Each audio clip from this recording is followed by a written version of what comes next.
ஒரு நீதி இருக்கணும்.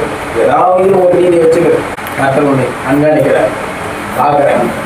எதில் நீதியா இருக்கிற நேரத்தோடு வர உனக்கு ஒரு நீதி இருக்குது, அதுக்காக ஒரு செய்யலாம்.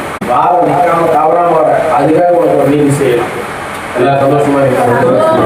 ஒவ்வொரு நாளும் தவறாம ஜெபம் பண்ற, இல்லை பாடுற, ஏதோ ஒன்று நீ தவறாமல் அதை செய்கிற. நீ பார்த்துருமா தெரியுமா?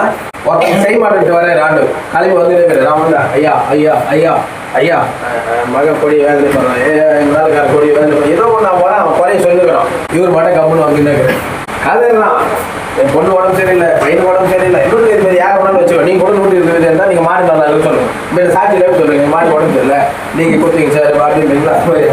அதில் கதை ஒரு சதா காலம் கட்டிடும் பையன் கொண்டு தான் ஓட ஐயா கொஞ்சம் பார்த்து செய்யுங்க இவர் மாட்டை கண்டுக்காம போகிறேன். அப்போ சீரர்கள் கிட்ட போய் சொல்கிறாங்க, ஆண்டவர் உங்களுக்கு தெரியுமா அவன் யூதர்களுக்கு தேவாலயத்தை கட்டி கொடுத்துருக்கான். அப்படியாப்பா அப்புறம் அப்படி நீங்கள் கண்டிப்பாக செய்யலாம். ஆண்டவர் உங்கள் விருப்பப்பட்டா செஞ்சுட்டா போச்சு.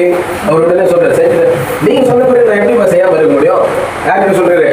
நீங்க சொன்ன பிறகு நான் செய்யாம இருக்க முடியுமா? நேசிக்கிற ஒரு பிள்ளையோ நேசிக்கிற ஒரு பொண்ணோ அதை செஞ்சு ஆண்டவர், அதாவது ஒரு தகப்பனை ரொம்ப அளவுக்கு அதிகமா நேசிக்குது, தகப்பனை அளவுக்கு அதிகமா நேசிக்கிறான், செய்யாம இருக்க முடியுமா?